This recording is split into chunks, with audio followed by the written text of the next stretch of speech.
15절에서 21절입니다. 창세기 50장 15절에서 21절까지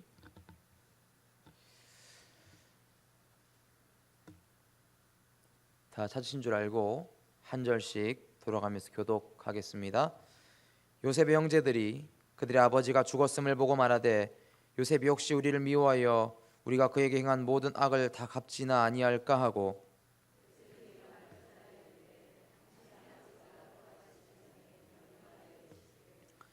너희는 이같이 요셉에게 이르라 내 형들이 내게 악을 행하였을지라도 이제 바라건대 그들의 허물과 죄를 용서하라 하셨나니 당신 아버지의 하나님의 종들인 우리 죄를 이제 용서하소서 하매 요셉이 그들이 그에게 하는 말을 들을 때에 울었더라.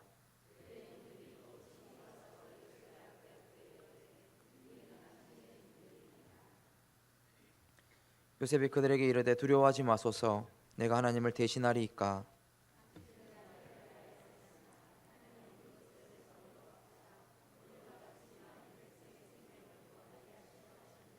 함께 읽겠습니다. 당신들은 두려워하지 마소서 내가 당신들과 당신들의 자녀를 기르리이다 하고 그들을 간곡한 말로 위로하였더라. 아멘. 할렐루야. 우리 저 앞뒤 바라보시면서 인사하고 시작했으면 좋겠습니다. 당신은 하나님의 뜻 안에 있습니다. 이렇게 인사할까요? 아멘이십니까? 간혹 이제 우리가 삶을 살아가다 보면은 뜻밖의 일들을 만나게 됩니다. 때로는 좋은 일도 만나게 되고 또 때로는 뜻밖의 나쁜 일도 만나게 됩니다. 여러분이 최근에 경험한 뜻밖의 좋은 일이라고 할 만한 것들이 있습니까? 저는 있는데요. 저는 최근에 이벤트에 당첨돼서 책 선물을 받은 적이 있습니다. 이제 페이스북에 한 번씩 출판사가 이제 신간을 내놓을 때마다 이제 이벤트로 댓글을 달고 좋아요를 누르면은 그 중에 몇 사람을 선정해가지고 그 책을 신간을 따끈따끈한 신간을 선물해주는 그런 이벤트가 있습니다. 그런 이벤트인데 사람들이 얼마나 많이 지원을 하겠습니까? 아무래도 사역자는 책 욕심이 많다 보니까 저도 이제 그런 욕심이 있으니까 이렇게 신청을 하게 됩니다. 근데 뜻밖에도 계속 제가 당첨이 되는 거예요. 그렇게 받은 책만 벌써 10권 정도가 되는 것 같습니다. 황금의 손이죠. 뜻밖의 좋은 일들을 경험하는 거죠. 물론 뜻밖의 좋은 일들만 일어난다면 얼마나 좋겠습니까마는 삶이란 게 늘 그렇지는 않는 법입니다. 뜻밖의 좋지 않은 일들도 경험하는 게 우리의 인생이고 또 우리의 삶입니다. 뜻밖이다라고 할 때 언제 우리가 뜻밖이다라고 이야기합니까? 내 삶에서 내가 계획하지 않는 어떤 변수가 생길 때, 생각지도 못한 일들이 터져 나올 때 우리는 뜻밖이다라고 이야기합니다.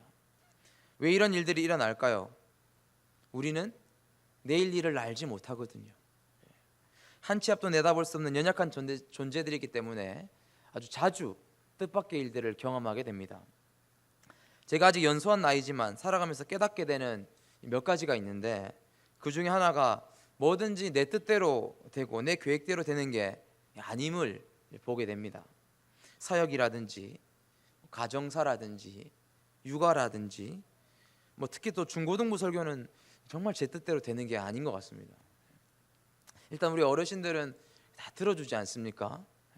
근데 우리 고객님들은 들을 의지가 전혀 없는 놈들입니다. 교회 안 가면 죽여버릴 거야, 갔다 오면 용돈 줄게 3만 원 이렇게 해가지고 겨우겨우 끌려온 사람들, 친구들이죠. 예배 끝나고 제가 몇몇 아이들이 자기 부모님에게 용돈 받으러 간 적을 본 적이 몇 번 있습니다. 아무래도 이제 암암리의 집에서 거래가 있었던 모양이겠죠. 참 청소년 사역이 쉽지가 않습니다. 따지고 보면 청소년 사역을 맡게 된 것도 제 뜻밖의 일입니다. 저는 원래 이 청소년 사역을 하고 싶어 하지 않았거든요. 저는 면접 볼 때 저는 초등부 해야지 이런 마음을 가지고 우리 담임 목사님을 만났는데 그런데 추영명 강도사님이 저보다 먼저 이제 면접을 보셔가지고 초등부가 먼저 되고 제가 이후에 중고등부가 됐습니다. 저는 이제 주일날 중고등부 예배 시간이 다가올 때마다 이제 호흡이 가빠지죠. 호흡이 가빠지고 토요일 저녁에는 막 심신이 불안정해지고 동공이 떨리고 마치 아침 9시 예배가 끝나지 않기를 간절히 바라는 마음으로 마라나타 신앙을 그렇게 외치면서 중고등부 예배 되기 전에 주님 오셔야 됩니다. 빨리 오십시오 주님, 지금 오셔야 됩니다. 이렇게 하지만 어김없이 이제 중고등부 예배가 찾아오죠. 예배 드리고 나면은 제 에너지 한 70% 이상은 중고등부 아이들이 다 빨아먹습니다. 제가 주일날 피곤해 보이는 것도 다 이유가 있는 거죠. 그래도요, 우리 중고등부 아이들 보면서 우리 교회의 희망을 봅니다. 아멘이십니까? 이 아이들이 나중에 우리 교회 집사님이 되고 장로님이 되고 또 권사님이 되고 주님의 피값으로 사신 교회를 든든하게 세워나갈 것을 미리 감사함으로 보며 사는 것이죠. 이렇게 아멘으로 듣고 가야 될 것 같습니다. 너무 중고등부 욕을 해나가고. 아마 오늘 본문에 나타난 이 요셉도 이 뜻밖의 일들을 계속해서 경험하게 됩니다. 요셉의 이야기를 모르는 사람은 없을 겁니다. 모르는 사람은 없지만 아마 많은 사람들이 오해하고 있는 인물 중에 오해하고 있는 이 이야기들 중에 하나가 바로 요셉의 이야기입니다. 저는 요셉에 대한 설교를 별로 안 좋아하고 또 많이 하지도 않는 편인데, 왜냐하면 너무 좋게 요셉의 인생에 대해서 포장되는 경우가 있습니다. 어떤 게 있습니까? 꿈을 꿔라라는 거죠. 꿈을 꿔라, 비전을 가져라. 요셉이 만약에 꿈을 꿔서 잘 됐다면 수요 기도회 말고 우리는 수면회 이렇게 이름을 바꿔야 됩니다. 우린 다 자야 되는 거죠. 뭐 하십니까? 지금 자는 중입니다. 왜 주무십니까? 꿈을 꿀 때까지 자야 됩니다. 아직 볕단이 2개밖에 안 흩어졌는데 10개가 남았습니다. 계속 이렇게 해야 되는 거죠. 여러분, 내가 꿈을 꾸고 싶다고 꿈이 꺼집니까? 그렇지 않습니다. 요셉은 꿈꾸는 자가 아니었어요. 꿈을 꾸었고 그 꿈을 가슴속에 품었기 때문에 그 모진 고난과 역경을 견뎌낸 것도 아닙니다. 내가 이 모진 시련을 견뎌내면 하나님이 나를 총리로 쓰시겠지. 성경 어디를 둘러봐도 그런 요셉의 모습은 찾아볼 수가 없습니다. 요셉의 이야기는 이 시련과 핍박에도 불구하고 잘 인내하고 참아서 마침내 총리가 되는 그런 성공 스토리를 그리는 게 아니고, 하나님이 요셉의 인생을 들어서서 이 이스라엘 백성들을 구원하고자 하는 하나님의 구원 이야기가 바로 성경에 적혀 있다라는 것이죠. 17살 때 요셉이 꾼 꿈 때문에 결국 형들에 의해서 노예로 팔려가는 결정적인 계기가 됩니다. 형들이 요셉을 죽이려고 작당하고 입고 있던 채속옷을 벗기고 구덩이에 집어넣을 때 이 요셉이 무슨 생각을 했겠습니까? 나중엔 그 구덩이에서 구출되는가 했지만 사실은 비정한 노예 상인들에게 팔려서 먼 나라로 끌려가게 됩니다. 한 번도 와보지 않은 나라에, 말도 통하지 않는 이 나라에 노예로, 그래서 경매로 붙여졌고 값싼 상품처럼 팔리게 되죠. 그가 겪어야만 했던 변화, 그가 적응해야만 했던 그 상황들, 이 요셉이 어떻게 받아들였을까요? 여기서 끝이 아닙니다. 요셉은 단지 인생의 어둡고 이해하기 힘든 이 시간들을 이제 막 경험하기 시작했을 겁니다. 이해할 수 없는 두 번째 사건이 터집니다. 뜻밖의 사건 터지는 거죠. 이 보디발의 아내가 요셉에게 동침하고자 그렇게 막 달려드는 겁니다. 나와 하룻밤 같이 보내자, 나와 동침하자. 요셉이 이때가 청년의 나이일 텐데 이 끓어오르는 피, 주체할 수 없는 이 젊은 에너지를 어떻게 감당할 수 있었겠습니까? 노 하는 게 쉬웠겠습니까? 이 유혹은 단순히 성적인 유혹만이 아니었습니다. 요셉은 지금 10대 시절에 형들에게 버림당하고 아무도 모르는 이 이방 땅에 와서 종으로 살고 있습니다. 엄마의 품이 그리웠을 겁니다. 자신을 아껴줬던 아빠랑도 인사 한번 제대로 하지 못하고 헤어졌습니다. 이 유혹은 그러니까 단순한 성적인 유혹이 아니라 사람을 그리워하는 요셉에게, 인정이 그리운 그 요셉에게 따뜻한 품이 되어준다라는 그런 유혹입니다. 그런데 거부하죠. 이 집에는 나보다 큰 이가 없으며 주인이 아무것도 내게 금하지 아니하였어도 금한 것은 당신뿐이니 당신은 그의 아내임이라. 그런즉 내가 어찌 이 큰 악을 행하여 하나님께 죄를 지으리까. 하나님이 이렇게 몰아넣으셨는데도 불구하고 그는 하나님 앞에서 지금 살아가고 있는 것입니다. 믿음을 지켰다라는 이유 하나만으로, 하나님 앞에서 살아갔다는 그 이유 하나만으로 결국 그는 누명을 쓰고 감옥에 갇혀야 됐습니다. 투옥됐을 시점에서 요셉의 마음이 어땠을지 한번 생각해 보셨습니까? 나는 죄가 없어요. 단지 누명을 썼을 뿐입니다. 주인님, 나는 억울합니다. 얼마나 호소했을까요? 자기가 현재 겪어야만 하는 이 어둡고 이해할 수 없는 일들을 요셉은 어떻게 받아들였겠습니까? 성경에는 그가 이 혼란스러운 상황을 어떻게 받아들이고 어떻게 이해하고 있는지 나타내 보이지 않습니다. 성경만 이 상황에 대해서 말할 뿐이지요. 39장 2절에 3절을 읽어보면 이렇게 나와 있습니다. 한번 같이 읽어봤으면 좋겠는데요. 창세기 39장 2절과 3절을 한번 찾아보겠습니다.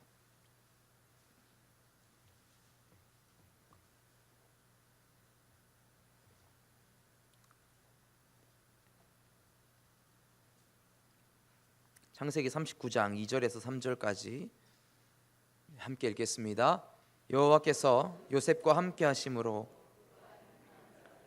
그 주인 애굽 사람의 집에 있으니 그 주인이 여호와께서 그와 함께 하심을 보며 또 여호와께서 그의 범사에 형통케 하심을 보았다. 아멘. 형들에게 버림받고 먼 나라로 노예로 팔려갔습니다. 사랑받는 아들에서 하루아침에 이름도 없는 노예로 전락하고 말았습니다. 여러분, 노예의 삶이 어떻겠습니까? 참담한 거죠. 이 노예 12년이란 영화가 2014년에 개봉했는데 그 영화만 봐도 이 노예의 비참한 현실을 그대로 확인할 수가 있습니다. 손과 발에는 족쇄가 묶여 있고 돌아오는 건 채찍질과 발길질 뿐이고 인간으로서의 취급은 사치죠. 가축이나 짐승의 취급을 당하며 살아갈 수밖에 없는 운명입니다. 주인에게 수시로 폭행을 당하고 또 때로는 강간도 당하면서 주인의 말 한마디에 이 생사가 오가는 거죠. 지금 그런 인생을 지금 요셉이 살아가고 있습니다. 그런데 성경이 말하길 그의 인생이 형통했다라고 말합니다. 저는 성경을 읽으면서 형통이라는 단어가 또 다른 뜻이 있는 줄 알았습니다. 사전을 인터넷으로 검색해 보니까 형통은 이런 뜻이 있습니다. 모든 일이 내 뜻과 같이 잘 되는 것, 모든 일이 내 뜻처럼 잘 되는 것, 모든 게 내 계획대로 가는 것, 그걸 형통이라고 한단 말이에요. 지금 노예로 팔려가는 것이 요셉의 뜻이었습니까? 아닙니다. 우리는 언제 형통이란 말을 씁니까? 내 뜻대로 인생이 진행되어져 갈 때, 고속도로에서 하이패스 달고 쫙 달릴 때, 소위 잘 나갈 때 형통이라는 말을 씁니다. 그런데 보면 우리가 말하는 형통과 지금 이 요셉의 삶과는 굉장히 큰 괴리가 있는 겁니다. 그건 감옥에 들어갈 때도 마찬가지입니다. 그때도 성경은 똑같이 하나님이 감옥에 있는 요셉과 함께 하시니 요셉이 형통했다라고 말하고 있습니다. 왜 이런 인생을 성경이 형통하다라고 하는지는 알 수는 없지만 알게 되는 한 가지 분명한 사실은 세상이 말하는 형통과 성경이 말하는 형통은 다르다라는 것입니다. 보십시오. 요셉의 현실은 계속해서 추락해 가고 있습니다. 누가 봐도 지금 망한 것처럼 보입니다. 그런데도 성경은 지금 형통하다 말하고 있어요. 이런 형통이 어디 있습니까? 형통하다면 노예로 팔려가지 말았어야 되죠. 형통했다면 감옥에 가서는 안 되는 거였죠. 요셉이 이런 인생을 원한 적이 있습니까? 아니요. 단 한 번도 이런 인생을 꿈꿔본 적도 없고 생각해 본 적도 없습니다. 지금 요셉에게 벌어지고 있는 일들 전부 다 요셉의 뜻 밖의 일들이다 이겁니다. 여러분, 성경이 말하는 형통이 뭐겠습니까? 하나님의 뜻대로 가고 있을 때 형통하다라고 할 수 있는 겁니다. 하나님은 이 요셉을 통해서 이러한 시간들을 지나게 하시면서 결국에 요셉을 통해 하고 싶은 일들과 그분의 뜻이 있는 거예요. 겉보기에는 인생이 나락처럼 떨어져 가는 것 같지만 실은 아니라는 거죠. 이 요셉의 인생이 꼬이는 것처럼 보이지만 실제로는 제대로 가고 있다라는 것입니다. 하나님은 우리들 인생 같지 않습니다. 우리 인생은 늘 끊임없이 두려움과 염려 속에서 살아갑니다. 왜 그렇습니까? 앞서 말씀드린 것처럼 우리 내일 일을 알지 못하니까요. 그래서 우리는 우리 인생 앞에 보여지는 현실만, 눈앞에 펼쳐진 현실만 보며 살아가지만 하나님은 그 상황을 초월해서 더 멀리, 더 넓게, 더 깊게 보시는 분이십니다. 그분이 전체적인 그림을 계획하시고 구상하시며 그분이 붓을 드시고 색을 칠해 가시는 거예요. 그런데 우리는 그 하나님의 큰 그림을 다 모릅니다. 알 수가 없어요. 그러니까 우리는 그 과정 속에서 힘들어합니다. 아파합니다. 고통스러워합니다. 하나님, 나에게 왜 이런 시련을 주십니까? 하나님께 되묻습니다. 하나님께 따집니다. 찬양 중에 이런 찬양이 있죠. 하나님 한 번도 나를 실망시킨 적 없으시고, 이런 찬양이 있습니다. 이 찬양이 고지고대로 안 나오는 거예요. 그래서 필립 얀시라는 사람은 대놓고 하나님께 이렇게 말합니다. 하나님, 당신에게 실망했습니다. 하나님, 당신에게 실망했습니다. 필립 얀시가 지은 책 제목 이름입니다. 하나님, 당신에게 실망했습니다. 하나님, 내가 이렇게 고통스러워하는데 왜 숨어 계십니까? 하나님, 말씀 한마디라도 해주시면 그나마 숨통이 트일 것 같은데 왜 침묵하십니까? 구약시대에 또 보면 욥도 이런 고민에 빠집니다. 23장 8절과 9절에 이렇게 기록되어 있습니다.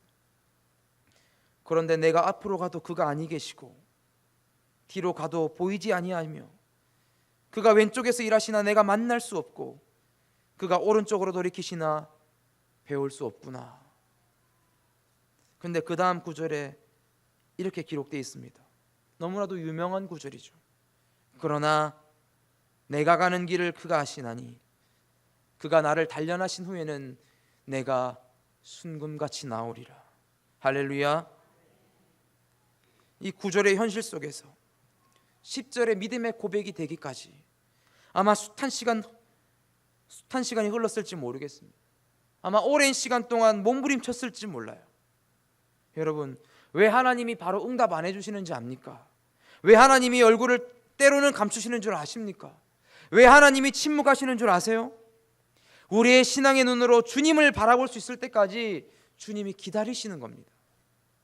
내가 어쩔 수 없는 상황에서 왜 나만 그렇습니까가 아니라 하나님이 나를 여기 보내신 이유와 목적이 있다는 것을 깨달을 때까지, 하나님이 어려운 시기를 통해서 나에게 말씀하시는 것을 들으실 때까지, 그때까지 우리 하나님 기다리시는 겁니다.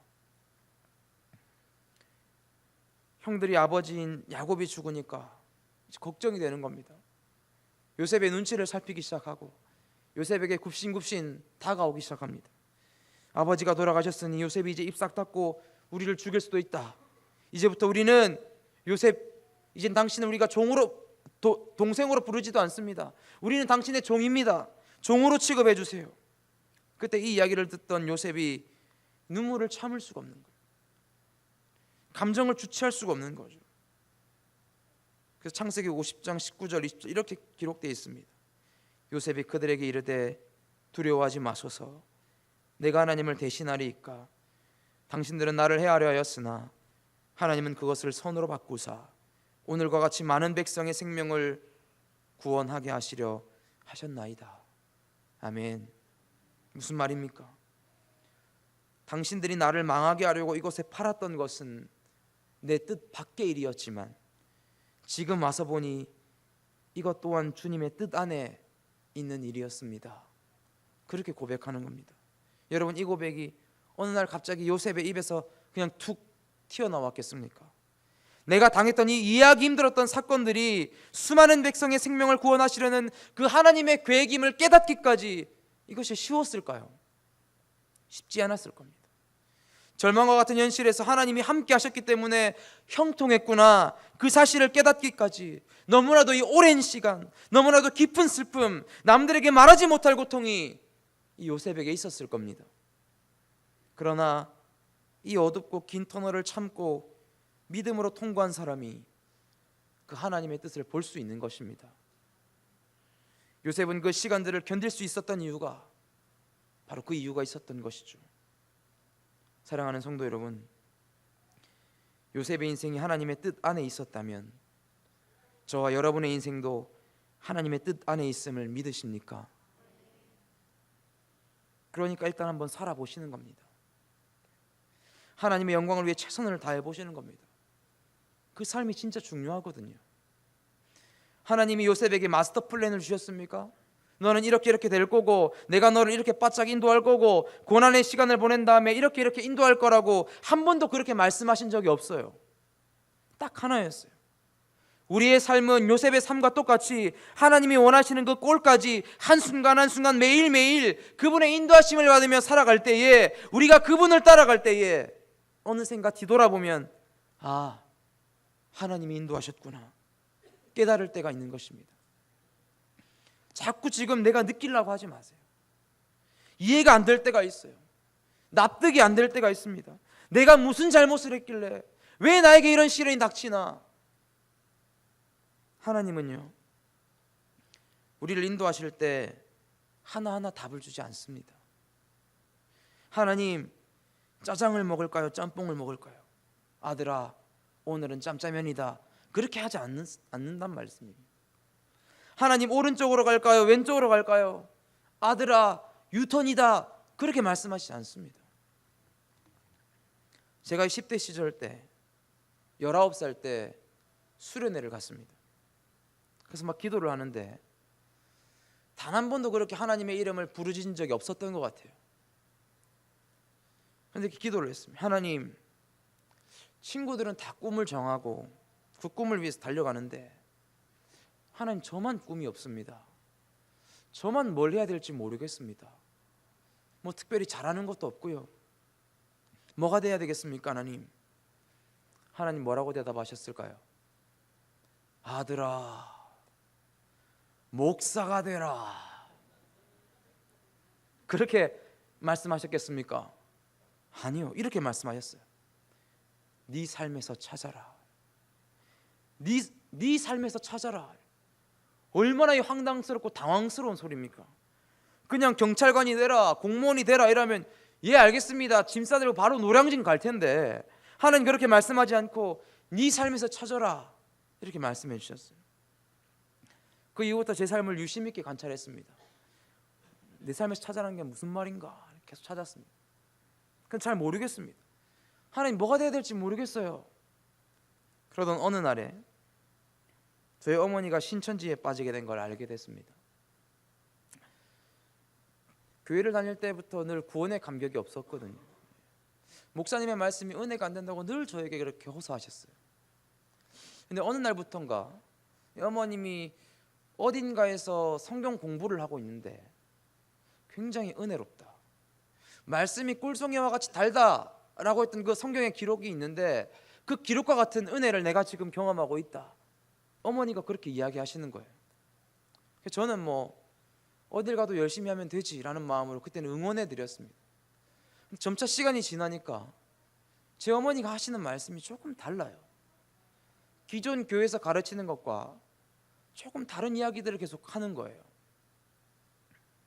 근데 알고 보니까 제 어머니가 신천지에 빠져 있는 것이었습니다. 그때가 2006년도의 일이었으니까요. 지금 10년도 훨씬 더 된 일입니다. 어머니가 신천지란 걸 알고 나서 매일 밤마다 성경책으로 싸웠습니다. 성경책 펼치고 아무리 일러줘도 들을 기가 없는 거예요.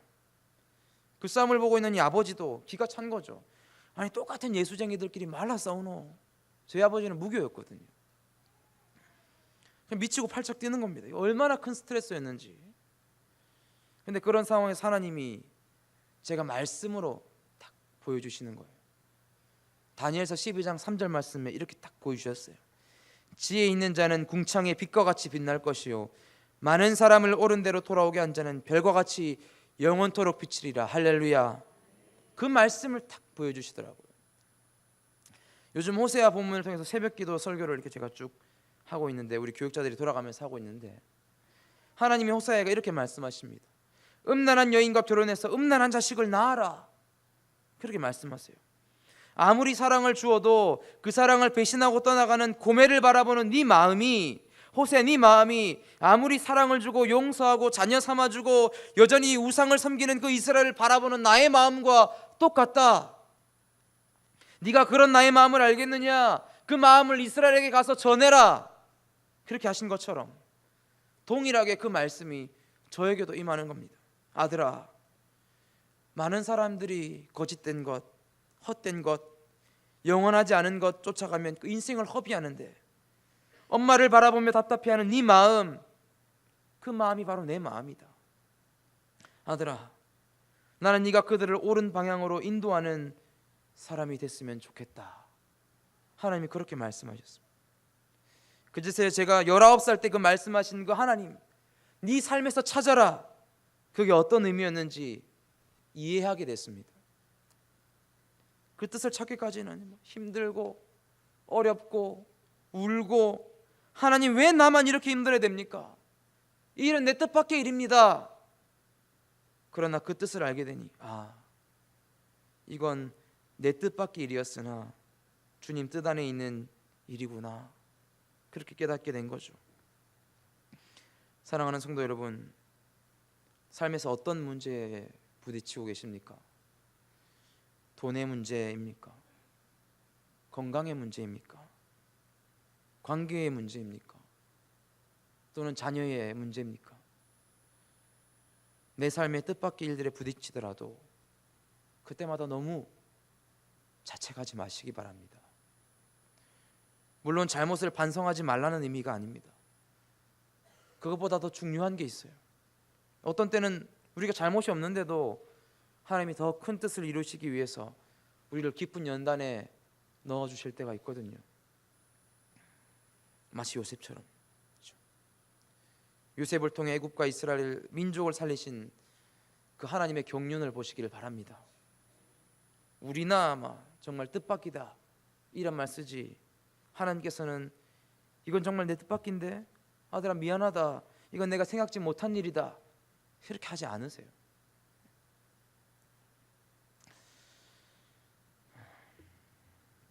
제가 하늘샘 교회 온 지 이제 1년이 딱 돼갑니다. 제가 원래 이전에 있던 교회에서는 굉장히 또 작은 교회였고 또 일이 그렇게 많지 않은 교회였기 때문에 열심히 충성 봉사하고 그렇게 지냈습니다. 근데 하늘샘 교회 오니까 어느 정도 규모도 있고 성도님들도 많으시고 일들이 많은 겁니다. 처음에는 이 일들이 중공군처럼 막 몰려오더라고요. 그러니까 1년 딱 지나니까요, 이제 뭐 괜찮아졌습니다. 이제 눈 감고도 합니다. 맞아 하는데요. 근데 정말 뜻밖에도 교육자가 줄줄이 이렇게 나갔습니다. 이제는 중공군처럼 몰려오던 그 사역과 설교들이 이제는 쓰나미가 돼가지고 막 부어지는 겁니다. 그래서 제가 처음에 원망을 굉장히 많이 했거든요. 제가 한 번도 생각해보지 않았던 일입니다. 하나님, 어떻게 이 일을 감당할 수 있습니까? 그게 막 기도하는데요, 뜻밖의 일입니다, 막 그렇게 기도하는데 하나님이 아들아 이것도 내 뜻 안에 있는 일이다 라고 말씀하시더라고요.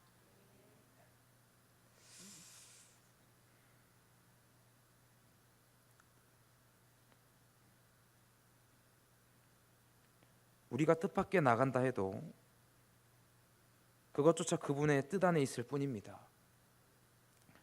그러니까 너무 뜻밖의 일이라고 당황하지 마십시오. 내 뜻밖이지 하나님의 뜻밖은 아니고 그것 또한 여전히 하나님의 뜻 아니니까. 내가 길을 잃었다고 우리 하나님께서도 길을 잃으신 것은 아닙니다. 하나님은 우리의 모든 길들을 알고 계십니다. 우리가 그것을 믿을 수만 있다면 뜻 밖으로 걸어 나가도 괜찮은 거죠. 우리에게 그분의 선하심에 대한 믿음이 있는 한 언제나 뜻밖도 주님의 뜻 아닙니다. 할렐루야. 함께 우리 찬양하며 나아갔으면 좋겠는데요. 우리 찬양팀 앞에 나오시고